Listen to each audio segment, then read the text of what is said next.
Good afternoon, everyone. LFR Kil'jaeden came out today here on US servers, so let's take a look at the mechanics. When you first enter the Twisting Nether, there will be 3 groups of ads you need to take down before getting to the actual boss. Kil'jaeden has 5 stages, 3 regular and 2 intermission. When the fight starts, the tanks need to turn him away from the raid. Melee should not be in front of Kil'jaeden because he uses Fell Claws. This causes his melee attacks to increase all physical damage done to players by 15%. It does stack, so the tanks should taunt off of each other after around 3 stacks. The most important part of this fight is Armageddon and Armageddon Rain. When he casts this spell, 4 or more orange swirls on the floor will spawn, and players need to soak the meteor that falls on it. The players that soaked it will gain a debuff doing fire damage immediately, and additional fire damage for a whole minute afterwards. This debuff does stack, so it isn't advised to soak more than 1 every minute, but it's better to soak a second stack than let it sit.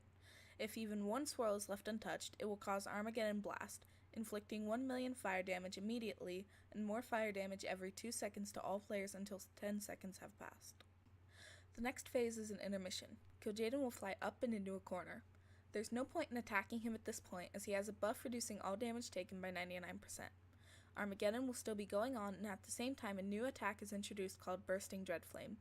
This will spawn a transparent orange circle around several players. When this happens, all players with this debuff need to run out and away from other players before it explodes. Next up is Stage 2.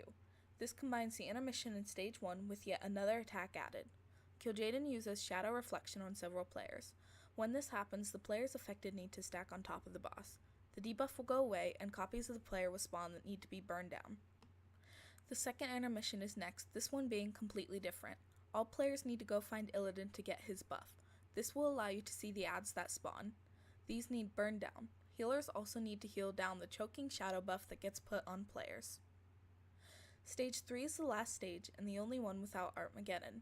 Bursting Dreadflame and Fell Claws are still a part of this phase. Kil'jaeden will cast Darkness of 1,000 Souls throughout. The first time he casts this, everyone needs to stack so healers can heal you through it. The times after it, he's going to cast Tear Rift, spawning a green circle in a corner that pulls players towards it. You need to stay out of the rift at all times except for darkness. There will also be demonic obelisks that spawn around the area. You need to find them and make sure to stay diagonal to where they're pointing. Beams will come out of the sides and or fronts of it.